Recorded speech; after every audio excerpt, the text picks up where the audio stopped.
Hello, guys, and welcome to the first ever MG podcast. I'm your host, Stephen Hanley, and joining me today is my co-host and partner in cahoots, Jake Mulholland. Hey guys, on today's show we'll be discussing the Microsoft countdown to E3, Sony's patent against pre-owned games, and finally we'll be discussing the MG Game of the Year Awards for 2012. Also, at the end of the podcast we'll be doing a giveaway, so should be sure to stick around for that. First up, we have the Microsoft countdown to E3. Yes, what apparently seems like they're suggesting that something's going to happen at E3. Larry Major Nelson Hyde from Microsoft started the countdown on his Twitter about E3. And of course, speculation ran wild about the new Xbox. Is it going to be revealed? Is it going to be revealed? Etc., etc. Everyone was expecting that E3 just gone. So, everyone's a bit up in arms about it. I personally think, yeah, it's pretty much a sign that they're going to be showing off the new Xbox. I mean, in the latest Xbox World, which unfortunately for the publisher was the last one, and they gave out a lot of details about what's supposed to be the spec of the new Xbox. But of course, everything until it's confirmed is all rumor. Yeah, they have about 152 days, it says, on its Twitter to be building a pipe for this now, because, I mean, obviously they knew everybody was going to be building up this rumor that the next Xbox was going to be announced at the next E3. Yeah, pretty much. Well, I had read somewhere on the other side, I can't remember the exact place, that basically they have sent off the final sculpture for the silicone for the motherboards off to the factories to be made. And I know for a fact for about 2 years now it has been in development. So it'd be interesting to see. I mean, some of the specs that have been supposedly revealed in Xbox World is like, I can't imagine they're actually going to build a Kinect into it. They're not going to get rid of Kinect, but I can't see them making a whole new one and then integrating it into the console. I don't see how that would work, especially if you had the console, say, in a cabinet. It just wouldn't work very well. It might help if they do integrate Kinect, because, I mean, for people like me who didn't want to make the jump to go out and buy Kinect for an Xbox, I mean, if it's built in, I can use this, potentially impressive functionality that they are boasting with the new Xbox, without actually having to worry about getting an extra thing for it. That's true, but then it's a bit of a kick in the arse for anyone that already has one. I mean, it's a new Xbox, though, isn't it? I mean, so if it's a new console altogether, it'd probably be obviously a much improved version of Kinect as well. Yeah, well, that's the point. If you already have one of the old Kinects, and it's not going to be as good as this new Kinect, it'll seem like a waste of money. Because I mean, the Kinect isn't that old; it's only out a year or two. Well, what I'm hoping with this next Xbox is that they make a massive leap technologically. I mean, the Xbox 360 was hugely impressive for the time it was released. It was a massive jump, and what they need to do is they need to surpass current day PCs to be an impressive purchase, or at least something that appeals to the general public. They're going to need to make a huge step graphically and general overall power for it to be a good release. Well, it's funny you should mention, especially that it'd have to be PC specs.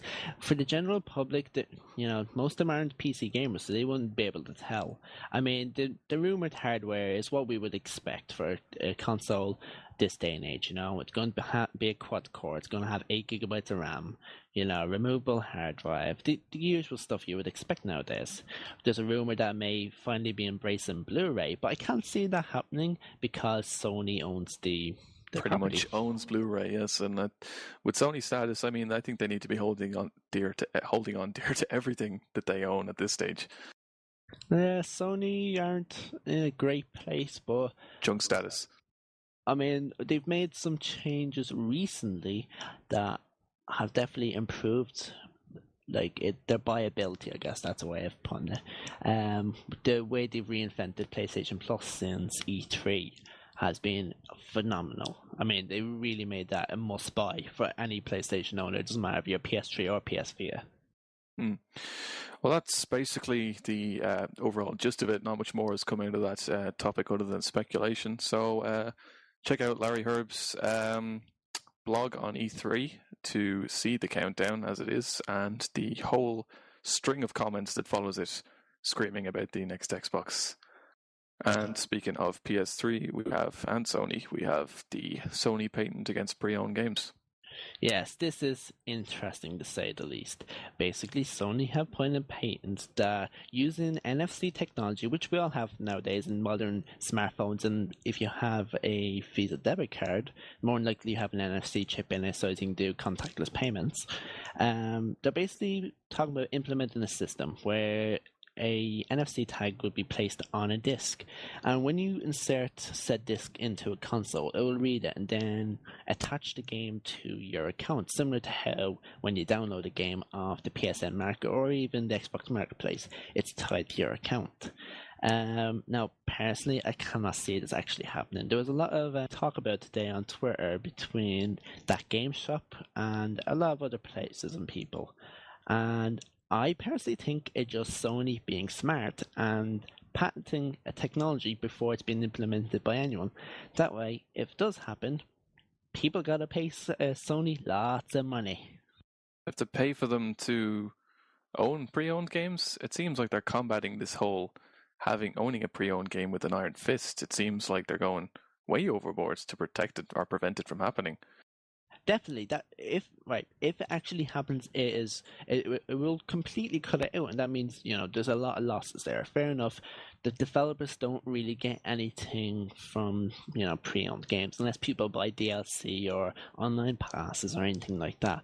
But it goes to the extent that, as I was saying to my girlfriend earlier on, say I was to buy a game from PlayStation 3 and I inserted it into my account and it registers with my account. She can't then log onto her account and play that exact same disc, even though it's in the exact same console.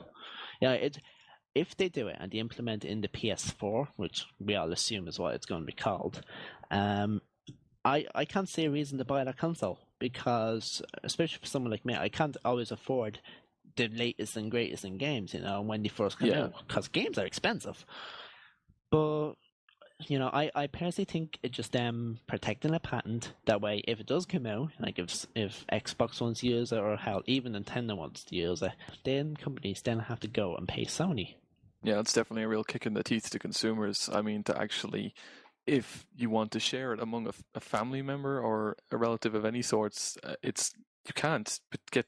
They have already bought it, your family's money has gone to Sony. They can't just hand the game to you and play it in the same console or a different console, which seems really, really rough kind of for Sony. I mean, if they want to be hanging on to patents, I think they should stick to Blu-ray. That's their good patent, not putting their name to anything this, I don't know, outlandish. Well, to be honest, it's not really that outlandish. I mean, it is quite smart. In this day and age, we're moving away from physical media more and more, and we're going more towards digital downloads and such. But there is still a big market for second-hand games, as is evident if you go into any GameStop, game, whatever. There's just absolutely loads of titles, and some really good ones that you can pick up dirt cheap at like a fraction of what they cost when they first come out. Obviously, it's also helping protecting developers. We've seen a lot of good developers go down over the last while, and a lot of good studios too, because of money. So, with that said, we have the MG Award categories. We'll be going through them one by one, announcing what the winner of it was for 2012 and what we thought of it. So, first one up is the Character of the Year. The winner for that was Vaas from Far Cry 3. I can't make any mentions about this. I haven't played Far Cry 3, which I know is a goddamn shame because I've heard it's absolutely amazing. It is quite good, yep. Yeah, I can't make any mentions. I voted for Sir Daniel Fortescue from PlayStation All-Star Battle Royale because he's the man. I haven't even seen anything about Vaas, no? None of the live document or kind of video diaries they've even did, no? No, I generally try to stay away from stuff like that in the event I actually do buy the games because I don't want any of the game being spoiled for me. But basically, it's just propaganda, really. It's what they did was they got the voice actor. He's not only the voice actor, but he's also the model for the character Vaas as well. So they managed to get a guy who he is obviously identical to him because he's been put into the game world, has the same voice. And what they do is they get him to act out these scenes in real life with the actor for the main character, Jason Brody, and him and Vaas interacting, and he really pulls off this really strong, insane character very well. It's fantastic. You should definitely give them a look. Yeah, from what I've heard, he is an absolute badass. It's brilliant, yeah. Yeah, That's as much as I know about that character. Yeah, many people have said that like it's the first time they honestly felt intimidated by a game or a character in a game because it's so true to life almost. It's a really good job they did with it. I will check it out eventually, but as I said, I just haven't gotten around to doing it yet. Okay, next category is the surprise game of the year, which I voted for Spec Ops: The Line, which was the winner. I don't know if you got around to playing it, but what surprised me about this game was how, from the box art and everything you'd seen, it really kind of gave a feeling of a very generic military shooter, which you've seen way too much of these days. It was like that was the desert theme to it. It was in Dubai, so it felt like a Middle East type of setting and everything. And then playing it, it was completely different. It had a lot of strong moral choices, a lot better than what I've seen in many games that talk about moral choices. Throughout the game, you could see your main character. You see him get weathered by the events of the game. You know, the combat, the violence, all that stuff, the psychological damage. Towards the end of the game, I loved this. His voice actually started to get hoarse, and all of his phrases were a lot more weathered and everything. It was fantastic. The gunplay was actually quite good as well. The gameplay, obviously, people saying it wasn't a strong point. It was the story, a very quite kind of deep story, one that you wouldn't expect from a game like this. But I honestly found the combat to be very good for a cover shooter.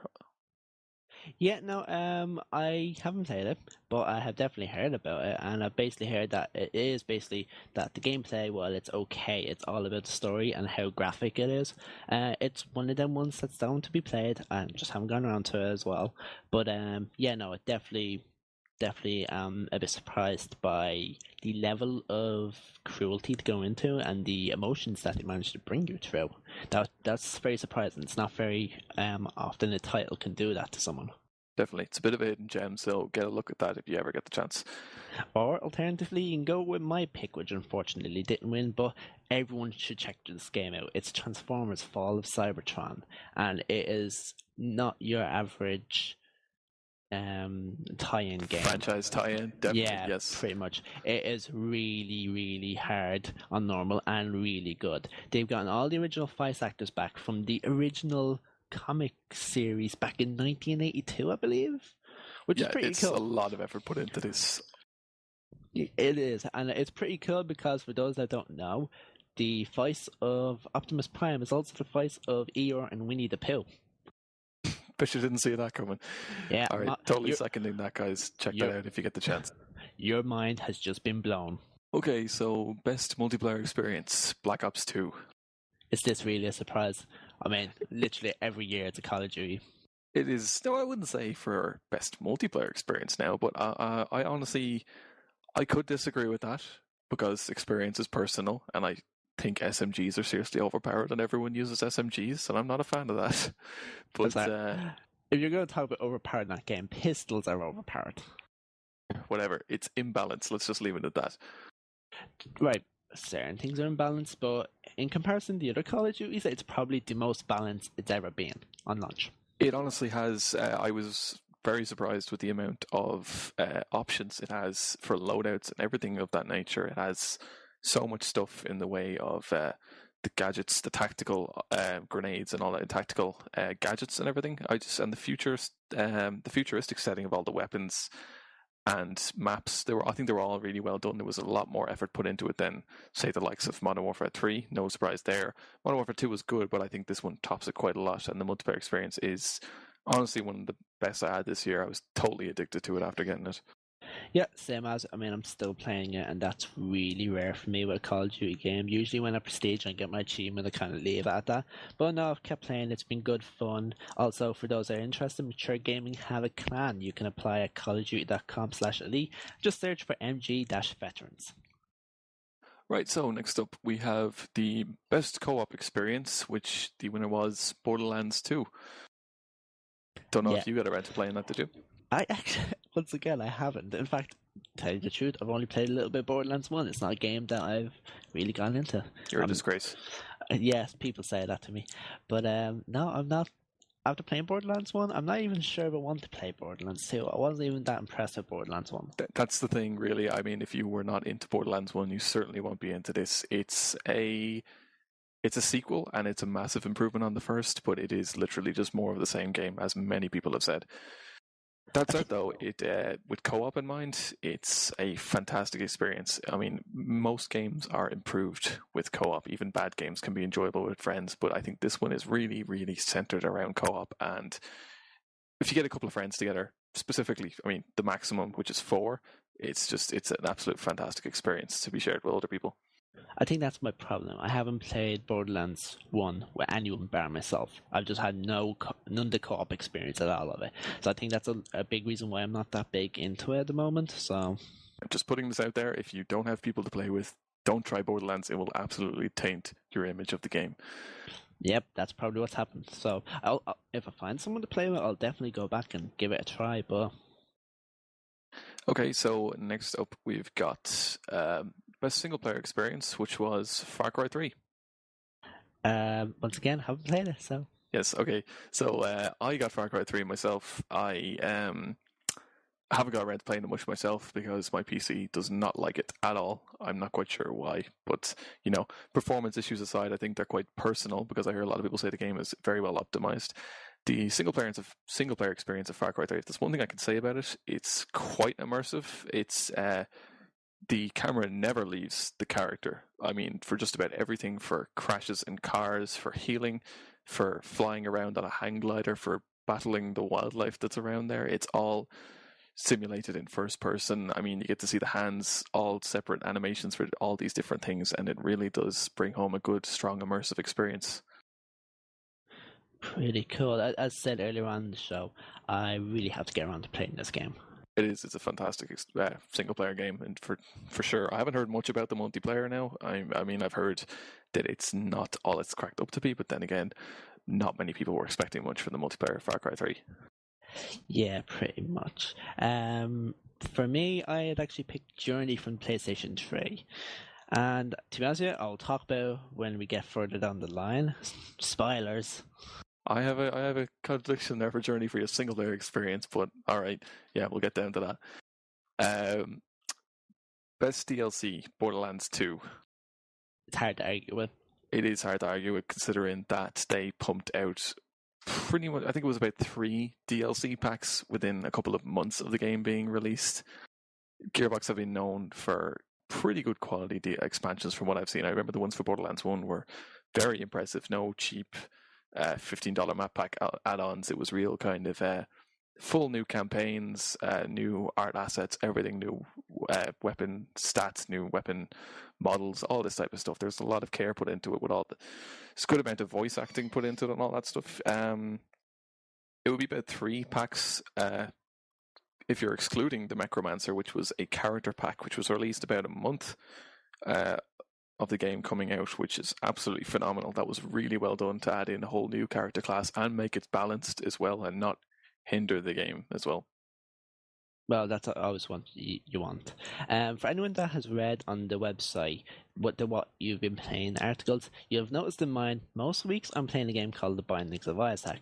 I actually gave my choice for best DLC to The Bindings of Isaac Wrath of the Lamb expansion because they pretty much added double the game back in. There was like 200 odd more items, 5 more levels, 3 more characters. There's an absolutely shag ton of content put into it, and I think they only priced that something like €5. It was like ridiculously cheap for so much content, and it made that game a hell of a lot more enjoyable than it already was. I'd almost say that like the Wrath of the Lamb DLC is The Binding of Isaac at this stage, because I mean it's the essential DLC. It kind of makes up what the game is at this stage, you couldn't really play it without it. Well, that's the thing. Before I bought it, I was like, really, I must finish this game first, and browse the thing, then go back through it and see how much easier it is. And I gotta say, even though Team Meat have put in a really cool dynamic difficulty experience, in the sense that every time you beat the game, it increases the difficulty, increases how hard monsters hit, etc., or how many monsters you'll get per room. I found the game a lot easier with that expansion. Next category we have for nomination is Best Soundtrack, which is Journey. Over to you. This game is so beautiful, basically. But part of what makes this game, without a doubt, is the actual soundtrack. It helps to immerse you in the universe of Journey, and it's just an absolutely beautiful soundtrack to listen to. It's very unique in the sense that it's actually just only one song and certain parts of a loop, depending on how far you are through the journey. But it's just an absolutely beautiful soundtrack, which I'd wholeheartedly recommend listening to after you have played the game. The reason I say after is because if you listen to it beforehand, it may affect the level of immersion that you get whilst playing Journey. And in fact, the soundtrack has actually recently been nominated for a Grammy, so congratulations to them. Wow. Yeah, that's a big thing. I mean, this is an indie company. This isn't like your EAs or your Activisions or whatever. And like have such a level of quality that's nominated for a Grammy, that is truly unique. Next category we have is best graphics. Halo 4. I haven't played it. It's Haven't actually played it. it is sitting downstairs. Okay, my girlfriend got it for Christmas, and it is literally just sat in the wrapper downstairs. You're not missing much, in my opinion. In my opinion, everybody, he's not missing much. Don't the game's not terrible. It's just I can't say when I've played other games this year on PC. Yes, big massive PC fanboy. I can't say that Halo 4 is the best graphics. I mean, I remember seeing Reach's graphics. I was very impressed with those. They were extremely detailed. I don't know, when I was playing the game, something about it, maybe it was the filters they had in the game. Everything just felt blurry and not cared for. I mean, graphics may be one thing in terms of texture detail and the very kind of blatantly obvious stuff like model quality and stuff like that, but it goes far beyond that. It's all about the graphical presentation as well. What type of filters you put on to what kind of the effects. There's a lot more to graphics than just the kind of black and white that a lot of people see. And personally, I really don't think that Halo 4 had anything special to it when it came to graphics. I mean, very generic effects, very bland environments with not very much color in them. The models were, many of which were reused from the previous games with slight bits added on to make them seem like they were of a newer age. But yeah, I mean, a lot of people do believe it has good graphics, and I won't argue it does have some decent graphics, but I wouldn't say best of the year for sure. What was your pick then? What was my pick? This is what I was trying to avoid because I know people probably wouldn't even know this game. Hipster alert. Was a game called War Thunder, which is a free-to-play aerial combat game. It follows a very kind of realistic flight model and damage model, quite similar to World of Tanks in a lot of ways, if anybody knows that. Made by a couple of Russian studio. Just look it up, War Thunder. I'm not quite sure the developer's name, but this game has graphics like no other. Honestly, it hasn't properly been released. It's in beta at the moment, but these are definitely by far the best graphics I've seen all year. Definitely give it a look. Well, for me, it was, again, and you will notice this trend in my picks, it was Journey, because that game, again, part of it is the graphics. It just helps you immerse in the world so much. I remember this one part where the sun is setting and the way it glistens on the sand. I sat there with my jaw open, just watching this on the TV, and I was just like, this is the best thing. Yeah, that's what I meant by the difference between presentation and graphical fidelity. That what Journey does is it doesn't take the best graphics in the industry, but what it does is it uses the effects to make a really kind of compelling experience. Without a doubt. Next category we have here is the best fighting game, Tekken Tag Tournament 2. Haven't played it. Neither have I, so this will be a quick one. Obviously the second in the Tekken Tag series. Other nominations I know were Persona 4 The Arena, Mortal Kombat Vita was another one. That was your nomination, I assume. Yeah, damn right. Because it was a really, really good fighting game. It was everything that I wanted from the console version, but with a little bit of graphical downgrade when it got close for, say, Fatality. So just up close in general. But when you play the game and you realize that they took that bit of a graphical decline in order to have 60 frames per second playing the actual game, it's completely worth it. It is so fluid. It's brilliant. Next category we have here is Best Driving Game, Gary's favourite, Forza Horizon. Yes, Gary does love this game. I haven't played it. I've never played it Forza, to be honest with you. I've heard that it's meant to be like the best in like driving simulator. Do you even play video games? Like at all? Yeah, I play very select video games. I tell you something, I play the video games that don't win. Yes, that's a good sign, if anything. What was I going to say? The Forza Horizon. I gave it a go. I gave the demo a try anyway, and I played previous iterations of Forza. I played the demos and parts of some of the games, but I can say for certain that what they did was they made it a lot more accessible. It was far too easy, in my opinion. They took away a huge part of the simulator aspect. They had the real kind of a festival theme they had going on in Dirt 2, I think it was, and it was an interesting game. I mean, there were a couple of nice cars. I kind of you expect real cars and licensed models to be showing up in your Forza games, but I just felt it wasn't difficult enough. There wasn't enough punishment for bad driving. There was loads of assists you had to turn off. I mean, I honestly remember one time I turned the AI difficulty onto the hardest. I turned off literally every assist possible. Made a promise to myself that I would drive by not letting go of the accelerator at all, and I came fourth place. And I just couldn't believe that. There was no control of the driving, just accelerated my way to victory, or at least close to victory, on the hardest difficulty. So it wasn't what I expected from a Forza game for sure. That's fair. My pick was Need for Speed Most Wanted. Now, the version I got to play was the Vita version. And what really stood out for me was how Criterion actually recreated again the console version onto a handheld, and just it really shows what a good developer can do with that handheld. Because I mean, I got the opportunity to talk to a friend of mine who had the PlayStation 3 version that he was reviewing, and literally we were trying to compare what was different between the Vita and the PS3, and the only things we could come across was that there was more traffic in the PS3 version because obviously more powerful console can generate more sprites, and that was pretty much it. There was no difference otherwise. Right, next category we have here is the best sports game. Now, for all of you four sports enthusiasts out there, don't be at my throat for this one because it's a general consensus. We had other honorable mentions like, Madden and NBA and all those other ones, but the winner was SSX. You suck.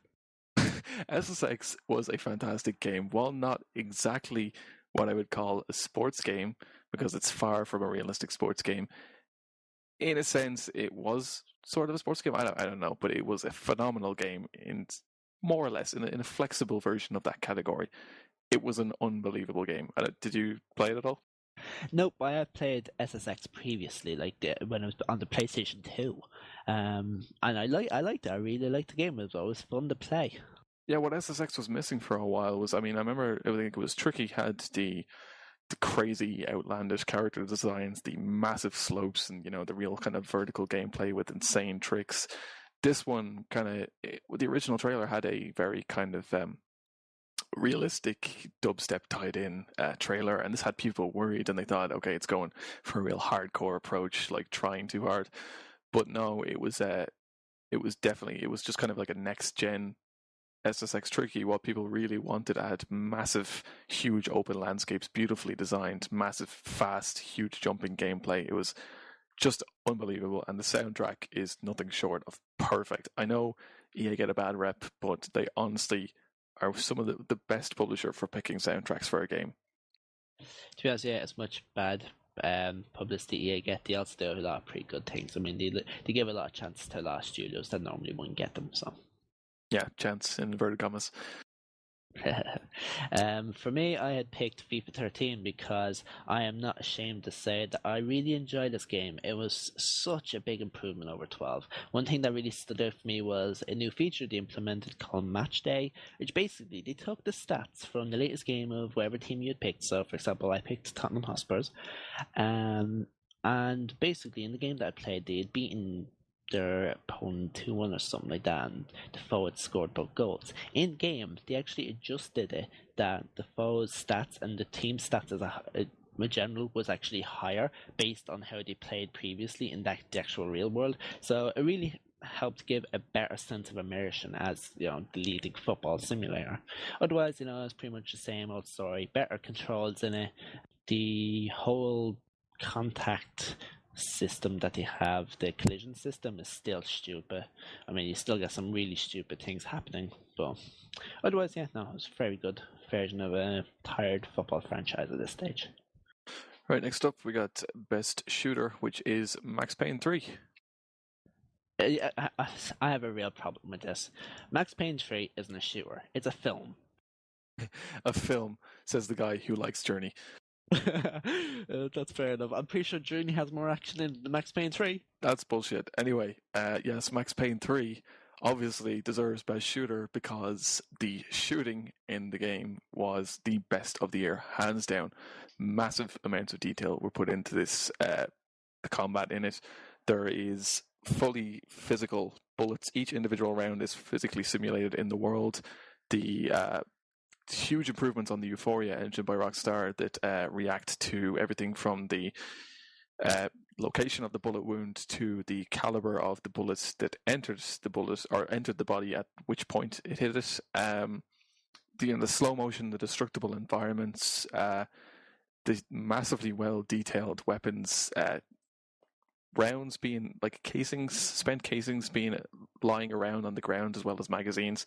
That's such a rarity in games these days. I don't know why, but I love that feature. It's taken out from games these days, and I just think Max Payne 3 honestly deserves the title for Best Shooter, as it did shooting phenomenally. Well, I won't disagree with you, seeing as I haven't played the game, but all I know is it's a fucking film, okay? It's not a game. Unskippable cutscenes that are about, I don't know, probably about 5 minutes in length does kind of have a bit of a movie feel to it. I'm sorry, but did they think they were trying to develop a Final Fantasy game? What was your nomination for Best Shooter then? Black Ops 2, because I like to jump on bandwagons. No, I don't play many shooters. I mean, I can honestly tell you, I have shooting-wise, Transformers, if you can call that a shooter. I don't really call it a shooter, I call it more of an action game because it kind of dips in and out. Black Ops 2 and Gears of War, so I don't really play many. Shooter is one kind of those finicky genres that are kind of hard to pin down on certain types of things. Yeah, pretty much. I mean, like I said, out of them, I gave it to Black Ops 2 because the campaign is very enjoyable. The multiplayer is the most balanced it's had in a long time on launch. Zombies is a bit worse than when it was in Black Ops 1, though, so that's a shame. Okay, next up we have... where are we? Best RPG, Mass Effect 3. I have no opinion on this, and I'm going to get killed for this in the comments on YouTube, or if anyone emails anything. I have not played a Mass Effect game. I have no words. Yeah, no words at all. You're really not creating a good image for yourself here. Anytime I say that to people, literally, they're all like, what the fuck have you been doing with your life? No, I totally recommend playing at least Mass Effect 1 and 2. Mass Effect 3, as stated on the MG page, it was kind of one of those... we don't know what to put else here, what our RPGs actually did come out this year. Well, for me, it was Torchlight 2. This might surprise people because that and Diablo 3 are quite similar, but I played through Diablo 3 and it wasn't that much fun. Once you kind of complete it, it got very grindy very quick, and it just was terrible. Especially because the way they implemented the difficulty system, where you had to complete the game, then you went into, I think it's from normal into Hell, Inferno mode, or Hell mode, or something like that. The Mass Effect 3 and Diablo 3, I can say they were disappointments to a lot of fans. They weren't hugely bad games, but they were certainly not what a lot of people were looking for. Definitely. Diablo 3 for me was a huge disappointment. Torchlight 2 is everything I wanted in Diablo 3 with the option of actually playing offline. I'm just going to shamelessly throw out my nomination, Dragon's Dogma. If anyone hasn't played it, please give it a look. It is a really good game that not many people talked about when it came out. Absolutely fantastic. I heard about it. It looked cool, but that's as far as it's gone for me. I'm not super interested in playing it. Next category we have here is Best Action Game. Another one of those genres.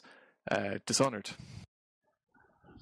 I, I've seen. I know you didn't play Dishonored, Yeah, right? I mean, I've started to watch Jesse Cox on YouTube's walkthroughs of it, and I've been watching our own Alerix walkthroughs of it, and yeah, it looks cool. It doesn't look like my cup of tea personally, but I can see why people like it. As a game, Dishonored is. I mean, its action is a viable option, but I wouldn't go as far as to say that it wins for its action. I mean, you got this huge array of crazy powers and interesting weapons. I mean, switching between the knives and the gun, and you can do some really interesting stuff. You know, really kind of interesting gameplay where you can move between different elements, different areas, and it can be generally fast paced. But I mean, the game really screams like it wants to be approached from a stealthy perspective, and I would press to call a stealth based game an action game. Yeah, that's my problem with that title as well. It wants to be. It doesn't know if it wants to be an action game or a stealth game. Yeah. But yeah, that's an interesting choice. I don't necessarily agree with. But then again, my pick, I picked Transformers: The Fall of Cybertron again. I don't necessarily think that would have beaten Dishonored, despite it being an absolutely fantastic game. Yeah. Okay, so best PC game. This is kind of more my realm of things. DayZ, which I have unfortunately not played. What? I know, it's shocking. But for my one, I said Chivalry, but focusing on DayZ, I have to say, from the gameplay I've watched, it looks like a very, very good game. Even though actually in this state it's not currently a game, still a mod. They're looking for a standalone title, but DayZ, being the mod for Arma 2 Combined Operations, is for any of you who don't know, the zombie survival mod made by one of the developers from Bohemia Interactive. It's a game that looks like it could be a hell of a lot of fun with a couple of friends. If you've got a good communication, you're all kind of in a party chat of some sorts. I mean, it's got the very cool proximity chat feature, which bases the sound you receive other people's voices in the game based on their actual distance from you within the game. I thought that was a very interesting feature. Some people have been known to broadcast relayable messages on radio towers in the game to each other. It's probably what I would call the most realistic zombie experience you could find today, which is unfortunate because as a huge fan of the kind of prospect of zombie survival games, I've been dying for a realistic one. God only knows why I haven't gotten around to playing this yet.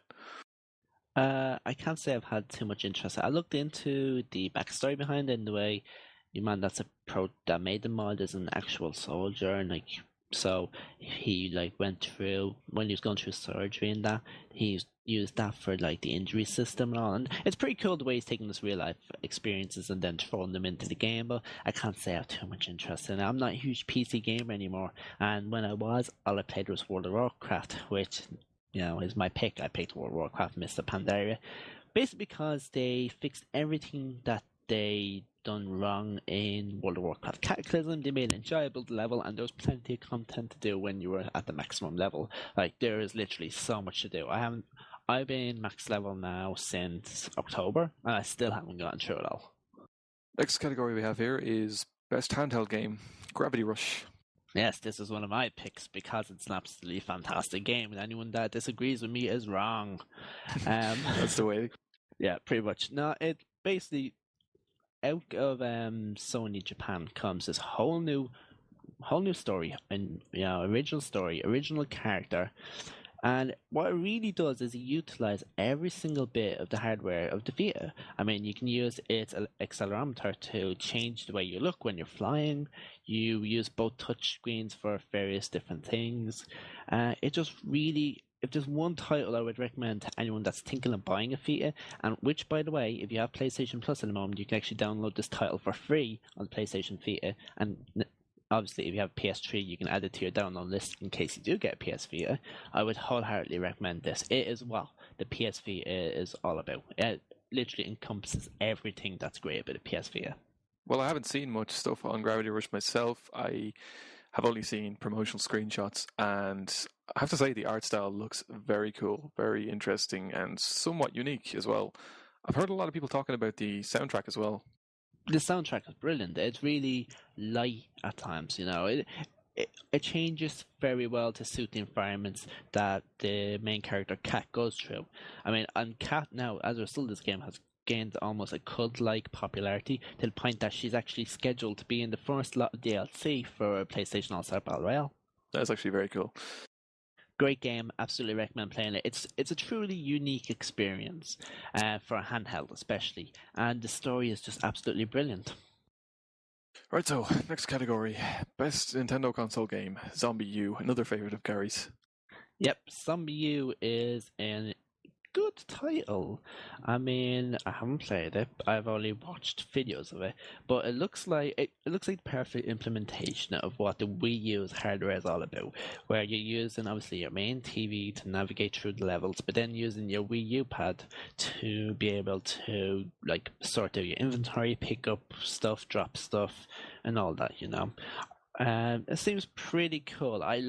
One thing I really like about this factor is that it looks like it's going to be very punishing in the sense that, I mean, I've heard that if you get bitten once, that's it, game over. Yeah, permadeath type of deal. I've heard that for, fans of zombie survival, it is actually quite a good game. Don't let Nintendo's kind of casual idea throw you. It's apparently a very, very good zombie survival game. And additionally, as Stephen said, the use of the Wii U is really kind of fully implemented as it would be with most kind of launch titles. It's very cool. I mean, looting containers does have you looking down at the pad to sort it out and stuff like that. So yeah, definitely give it a look. Also, for those that don't know, bit of trivia here, ZombiU is actually a remake of a game called Zombie, which was the first ever game released by Ubisoft back in 1986. It's actually pretty cool. I did not know that. It was released on the Spectrum, the Amiga, and the Commodore 64. Next category we have here is Best PS3 Game, Journey, for its second nomination. Yeah, I kind of let that slip earlier on. Pretty much everything that I've said about it already. It really is. I mentioned it in one of the games earlier about a game being able to invoke emotion. Journey does this by a mile. It's the first time since I'd say I was about 14 or 15, and at that stage, you know, it was easy to get immersed by a game. That I really just sat down and just been so deep into the story and into the world that I could forget about everything around me. It does a lot of things different to how a lot of games does. I mean, as you go through, you get to meet other people, and they're actual people. You know, you're playing online with them, but you don't know who they are. It doesn't show you their names. It doesn't show you anything, and it seems that it's a bit of experiment by them because it seems to then because there's obviously that shield of anonymity that you're more compelled to just be good and help people. It's cool the way that they kind of took an overused gimmick, which is multiplayer. You know, every game under the sun uses multiplayer nowadays, and really put a unique spin on it. Which really, I mean, when you then left and you know you've lost your friend or whatever, it makes you feel sad because this is a person you may have been playing with for an hour, and then they're just gone. You'll probably never ever meet them again. Yeah, and it's kind of interesting that a PlayStation Network exclusive title, or kind of PlayStation Store title, was the one to win Best PS3 Game as well. Yeah, well, see, I not actually a physical release, kind of. Well, it actually has been. It's been physically released in America, and there's a collector's edition supposedly heading over to Europe. Which, if it does happen, I may pick up because I actually did not hear much about that at all. Yeah, it's looking cool. I know actually there during the 12 deals of Christmas on the PSN store, and this is where how I got it. Journey and the Unfinished Swan were only €11, which was ridiculously cheap. Next category we have is Best Xbox 360 Game, which is Minecraft. Oh God, I'm sorry. I find this really funny. Minecraft as a 360 Game of the Year. It's not fair to say it's a 360 game because, well, it's not. When I was coming up with nominations for the Best Xbox 360 Game, it was actually hilarious. I think there is only one game. Go on, what's your Halo 4. I'm pretty sure there is only more or less one notable exclusive. Yeah, see, this is my problem I had. There wasn't if we were going in terms of exclusives, yeah, Halo 4. It's the only one you could pick. If you're going in terms of just overall, say the game I enjoyed the most on the Xbox 360, it would be, as I picked, Transformers again. I find it funny that was Minecraft, but then you can't deny it at the same time. Think about how many units Minecraft sold on the Xbox. It sold like hotcakes. I mean, like putting it on the Xbox increased the number of sales dramatically. There's no mistake there. Hell, just over the Christmas period that's just gone, they sold nearly 500,000 units. I mean, that's more than some games can sell in a year. So, as much as it's a questionable one, you can't deny that it probably does deserve it.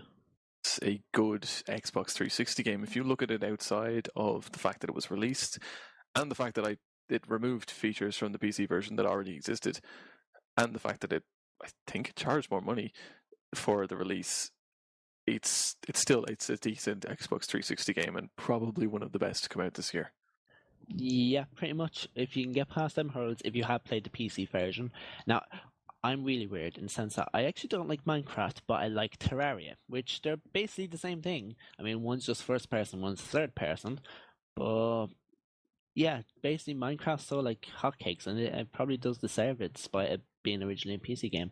And just to clarify you, I believe it was €15 on the marketplace. I wouldn't know though because I won a copy of it free on Raptor. I may have been confusing it with the fact that it was charged more after release, as that if you got in alpha, you got it for much cheaper than you did when it was apparently released. Oh yeah, no, it's been proper released now. It's like... Yeah. Okay, so next up we have Publisher of the Year, which is THQ. I picked this one. This was the one I forgot.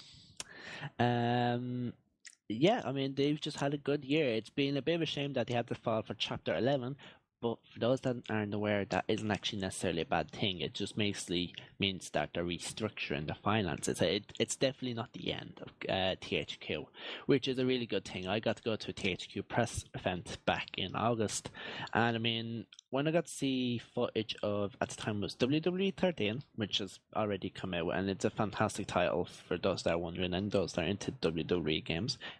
But it improves pretty much the same thing that WWE 12 was anyways. I got to see footage of South Park The Stick of Truth, which looks like it's going to be so good when it comes out. Now, unfortunately, it's been pushed back to April of this year, which is a damn shame, because that game looks like it's hands down going to be the best South Park game ever. It's like just has all the comedy you would want and expect from the TV series in a game. And I got to see pre-alpha version of Company of Heroes 2, and my god, I wasn't hugely into RTSs. I'm not hugely into PC gaming, I said earlier on, but that game just blew me away with what they're planning on doing. I mean, wow. It's when it comes out, it's going to be every record that the original Company of Heroes made. Yeah, personally, for me, I mean, Publisher of the Year was quite a difficult category to put kind of nail down. I put down Valve myself because of kind of what they've been doing with supporting Steam, how much work they put into it, how they're really kind of supporting the competitive community with the likes of Counter-Strike Global Offensive and Dota 2. There's constant videos being uploaded to their channel regarding competitive tactics and stuff like that, getting some of the best teams to show what they do. They're really making a strong effort for not just the games that they make, but also the community that surrounds them. THQ, I have no major complaints against them. I mean, they've worked in some of the evils of cash shops into some of the games that they supervise over. But I mean, there's many companies that that are guilty of that as well. So you can't single out THQ and say that they're the devil for doing so. And as well as giving out, I believe they were the publishers for Metro 2033, and giving out like multiple free copies for that was a pretty cool move by them. Yeah, I mean, they also done a Humble Bundle, and they gave away so many good games. I mean, hell, what's it? Homefront, Red Faction Armageddon, the Company Heroes 1 and the 2 expansions, Saints Row the 3rd, pretty sure there's a game or two I'm forgetting. Either way, it was just an absolutely fantastic bundle, well worth the money. I mean, I think the minimum of one stage was about €5. for like 8 PC games, all AAA quality. Like, it was ridiculous. Yeah. No, I mean, THQ have been actually a favorite publisher of mine for a very long time, so it wasn't a very hard decision for me. Right, next up we got Studio of the Year, BioWare. I didn't pick this. Neither did I. Moving on. No, to be fair, like, this, one sec. Alright, no, but to be fair, BioWare were a company, as said on the Mature Gaming site, BioWare went through a lot of hate this year. A lot of people say they were good to come out on top of all this hate, but from what I saw, I mean, a lot of it was warranted. Some of the decisions they were making and the way they responded to community problems and requests to change certain things, such as Mass Effect 3's ending and just outright changing the game itself. I don't know. I honestly can't say they would have been my favorite developer this year, and certainly not because they had to go through criticism. I don't think that's the makings of a good studio. Yeah, no, it's fair. I picked Santa Monica Studios because they done a fantastic job on PlayStation All-Star Battle Royale, basically. I mean, they done a superb job. So that's the only... It's hard for me to pick a studio because it's not generally something I pay very much attention to. So... Right, so finally we have the last category, which is the overall MG pick for Game of the Year. And that is Borderlands 2. Can be said about this? Yeah, what else can be said about it? It was my personal pick for Game of the Year, but I kind of saw it more of a case as the game is very good, don't get me wrong. I absolutely loved the game when it came out. Nowadays I find myself, I don't know, it just feels like I've kind of burned it out. I feel like there's not much more for me to do. I have no motivation to get the DLC that they're putting out there. It's a really good game, and I thought it was fantastic at the time. It's a huge improvement on the first one, but almost a perfect sequel. I would say it was probably the one that impressed me most this year. Overall, there was a lot of games that impressed me, but if anything, it was Borderlands 2 that had the biggest impact on me for 2012. Well, see, for me, this was a big reason to pick this game. I just said, right, you're picking the Game of the Year, and the overall pick Game of the Year was Borderlands 2. That's fine. But a lot of the nominees and the honorable mentions, they were all sequels. There was nothing original about them. I personally picked Journey. For every reason I've said beforehand, it's an original story. It's very emotion provoking, absolutely superb production details. The graphics are insane. The soundtrack complement it and help you have a level of immersion like no other game I've experienced in a very long time. And I just, as an overall for Game of the Year for me, it was just the most original thing I played in so long that gave me so much joy for so little money as well. Because I mean, this game normally on the PSN store is only €10, so it's a fraction of Borderlands 2 or Mass Effect 3 or Halo 4 or Call of Duty Black Ops 2. That's definitely why I picked Journey. Yeah, no, Journey is a fantastic title. I definitely couldn't disagree with that for being a good Game of the Year nominee as well. Alright guys, that's all we've got time for today. If you've stuck through to now, then it's competition time. What we've got for you today is a special edition copy of Halo 4. All you need to do is answer the following question. What do you need to do to obtain the Killionaire Medal in Halo? Send your answers into podcast at mature-gaming.com by the 18th of January at 10 p.m. and we'll see if you win. Okay, thanks very much for listening, guys, and be sure to check out Mature Gaming for any gaming news you're looking for and potential details of the next podcast episode. Yep, you can like us on the Facebook at facebook.com/maturegaming. Follow us on Twitter at twitter.com/maturegaming, and yeah, just check out the website.